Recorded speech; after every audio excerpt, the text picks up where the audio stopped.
Bonsoir et bienvenue sur TV Sud. Nous sommes le lundi 14 février. Les titres de ce journal.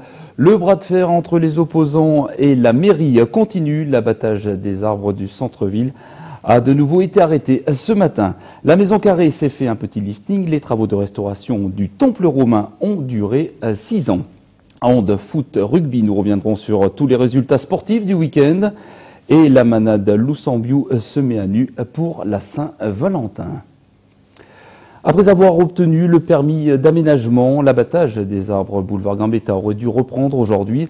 Mais ce matin encore, une quarantaine de manifestants a bloqué le chantier. Pour les raisons de sécurité, la société des Lagages, en accord avec la mairie, n'a pas eu d'autre choix que de stopper l'abattage des arbres du centre-ville. Le chantier pourrait être suspendu pendant plusieurs jours. Le point avec Olivier Michel et Nicolas Pinchino.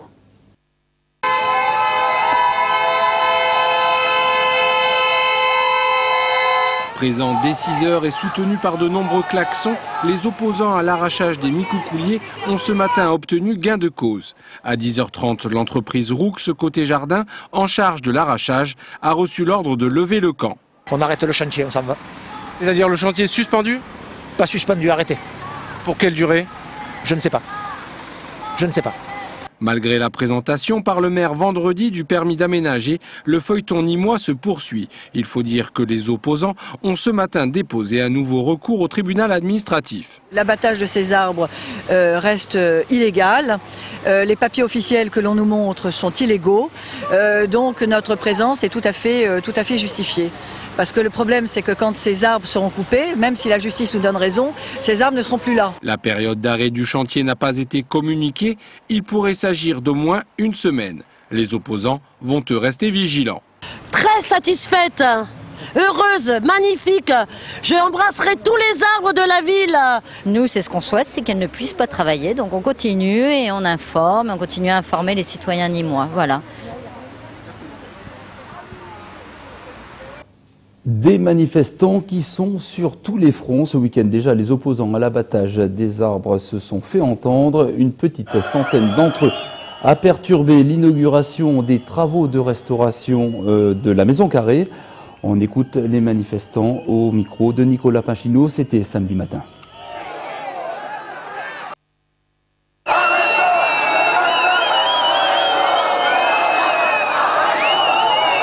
Bien sûr que c'est important de nous faire entendre, parce qu'au début, on commence à abattre des arbres sans permis. Maintenant, c'est contre le règlement du plan de sauvegarde. C'est-à-dire qu'on est en train d'abattre un monument historique. C'est des arbres qui ont été certains depuis le 17e, qui forment une ligne sur l'écusson. C'est un monument historique.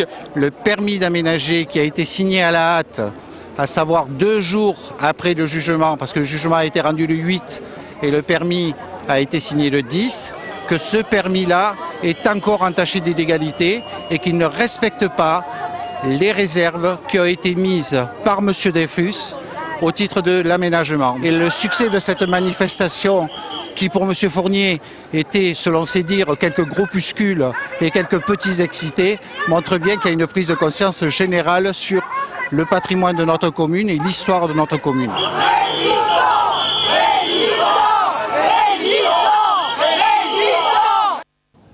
Et même si l'inauguration de la Maison Carrée a été quelque peu perturbée et a pris un peu de retard, les autorités ont quand même réussi à couper le ruban devant la Maison Carrée. Après 6 ans de travaux de restauration, le temple romain a retrouvé une nouvelle jeunesse. Avec le temps, la pollution urbaine, les pierres étaient devenues noires. Elles ont aujourd'hui retrouvé leur texture originelle. Reportage Nicolas Pinchino. Après plus de 5 ans de travaux, le nouveau visage de la Maison Carrée était inauguré en grande pompe samedi 12 février. Un chantier de rénovation qui redonne un éclat à ce temple romain, comptant parmi les vestiges les mieux conservés de cette civilisation. Qu'est-ce qui vous donne le plus de satisfaction quand vous voyez le résultat? Le plaisir des gens, je crois. Enfin, je crois qu'ils sont contents et c'est vraiment la chaleur que je vois ou que je lis dans leur regard quand ils viennent me voir. Les élus de chaque collectivité qui avaient contribué au financement de ce chantier de rénovation, la mairie, le conseil général et la région, auront livré au cours de discours plus ou moins longs quelques anecdotes et souvenirs liés à la Maison Carrée. Il faut dire que le monument est là depuis que la ville existe. Restituer l'allure du monument antique par-dessus tout en laissant donc lisible toutes ces interventions qui appartiennent à l'histoire de Nîmes. C'est tout le travail de nos prédécesseurs et en particulier de celui de l'Auguste nîmois qui est Jean-François Séguier dans les années 1770. Après les discours, place au spectacle, une projection vidéo donnait vie au monument romain, retraçant 2000 ans d'histoire.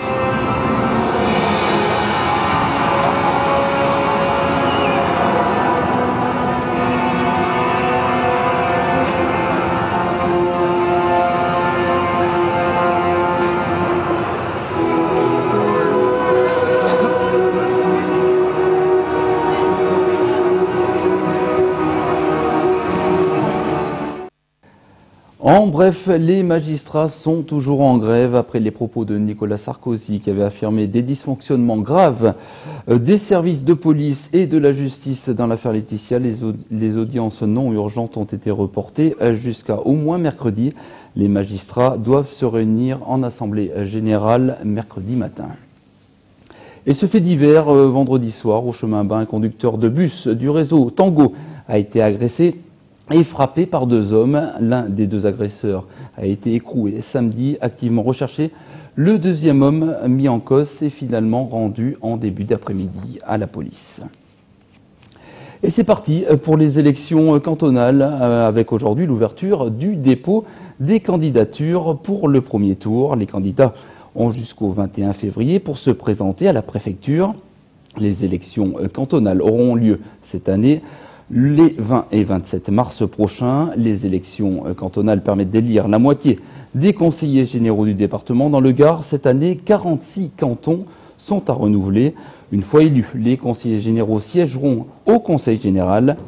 Les principales compétences du département sont l'aide sociale, les routes, les collèges ou encore la culture. Et pour ces élections, toutes les grandes familles politiques devraient être au rendez-vous. Parmi elles, le Front de gauche présente 35 candidats sur le département du Gard. Reportage Alain Bellon. Le Front de gauche est un ordre de bataille pour cette élection cantonale 2011. Le Parti communiste présente dans le Gard 21 candidats, le Parti de gauche 7 et 7 autres sont issus du mouvement social, syndical ou citoyen. Pour en arriver à cette union, un protocole d'accord a été signé. Nous avons un bon accord sur ce département qui a décliné les grands axes de campagne. Je pense que cet accord est un accord favorable qui peut nous permettre effectivement de faire en sorte que les citoyens, les habitants de nos cantons votent pour des candidats Front de gauche en toute connaissance de cause.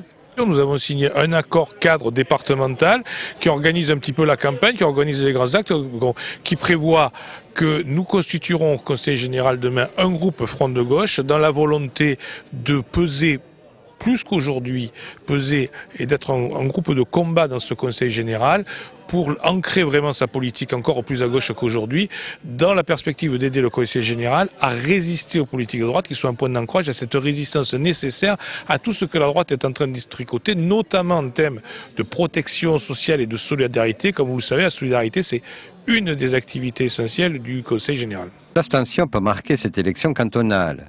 Pour le Front de gauche, il faut aller à la rencontre des électeurs afin de les sensibiliser sur leur programme. Les cantonales, peut-être pour eux, c'est un petit peu loin, c'est quelque chose d'abstrait. Or, ça a, bien entendu, des conséquences importantes puisque les missions du Conseil général, eh bien, ça touche à l'enfance jusqu'à la fin de la vie.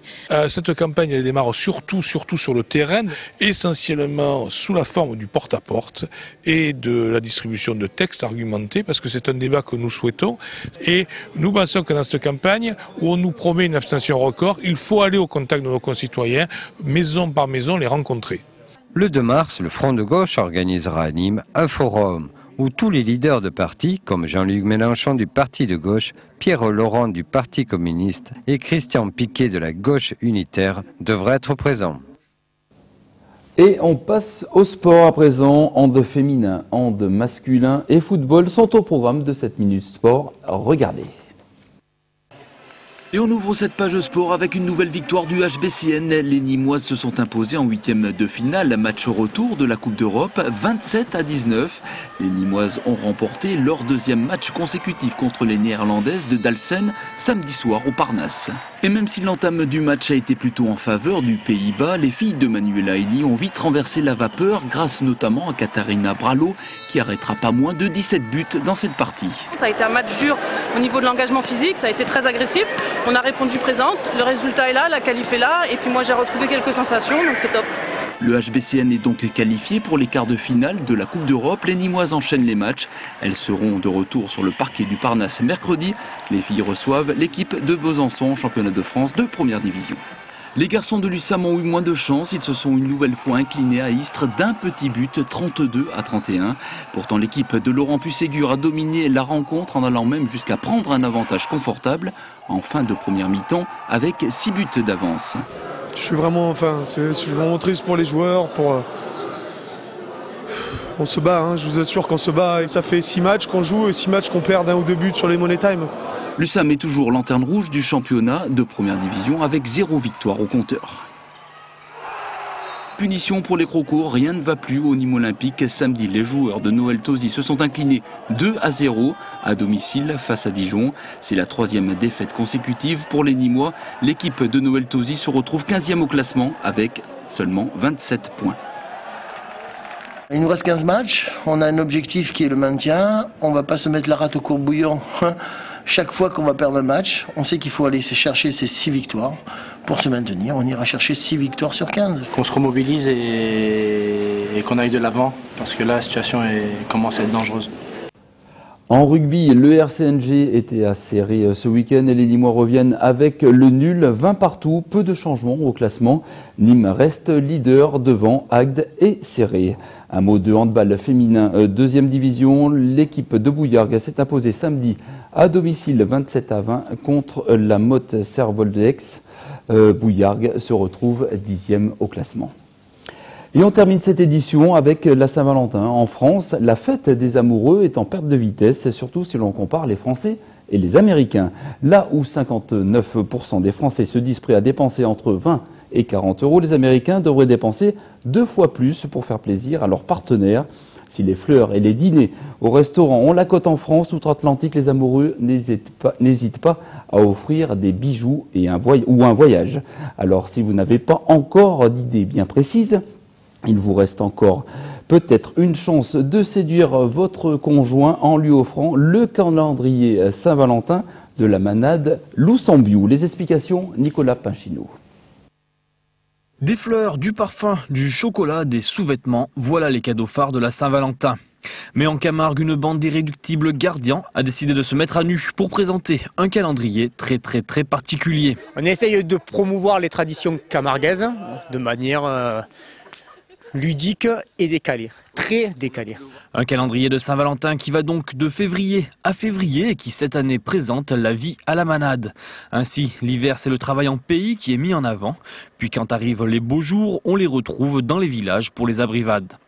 Pour réaliser les clichés de ce calendrier, la manade Loussambiou n'a pas hésité à engager un grand photographe parisien. My name is Louis Lagerfeld, voilà. Fils caché de Karl Lagerfeld. Mon papa, mon sang, ma vie. Il m'a fait ses bottes sur mesure. 36. Ah, c'est super pratique à marcher. Très vite, le photographe a pris ses repères dans ce milieu très particulier des manadiers et finalement s'est senti très inspiré au Masbanda où réside le cheptel de la manade Loussambiou, avec notamment son taureau phare, le 421. On a monté un groupe de taureaux pour essayer d'être solidaires parce qu'il nous faut travailler comme des bêtes. Ils nous donnent pas bien manger. Oui, je suis un peu soufflé quand même. 16 mégapixels, ah ça décoince, hein, et flash intégré. La manade Loussambiou a donc décidé de vous vendre du rêve. Le calendrier est en édition limitée. Pour se le procurer, contactez le Pélo directement sur le Facebook Manade Loussambiou, qui a dit que la Saint-Valentin ne pouvait pas être sexy et romantique à la fois. C'est toi le Pélo? J'ai fait un cœur en cochonou, c'est pour toi. C'est pour un profond amour, le respect pour toi. Je dirais merci.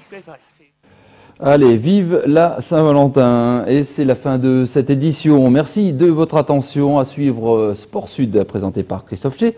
Retour de l'actualité demain 12h30 et 19h30. Très bonne soirée sur TV Sud.